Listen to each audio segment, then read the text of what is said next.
জুমার দিনকে বিষ্ণু ইসা ইসলাম বলেছেন হাদা ইয়াউমুল ঈদ, হাদা ইয়াউমুন জাআলাহুল্লাহু লাকুম ঈদান। তাবারানির হাদিস। বিষ্ণু বলেছেন এটা এমন দিন যে দিনটাকে আল্লাহ তাআলা তোমাদের জন্য ঈদের দিন হিসেবে ঘোষণা দিয়েছেন। পড়েন আলহামদুলিল্লাহ। আল্লাহ তাআলার একটা বৈশিষ্ট্য হচ্ছে সুন্নাতুল্লাহি ফিত তাফদিল।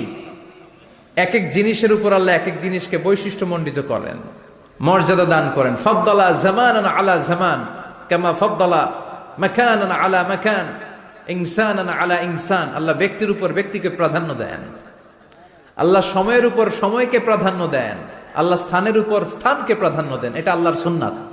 এটা আল্লাহর কি সুন্নাতুল্লাহি ফিত তাফদিল।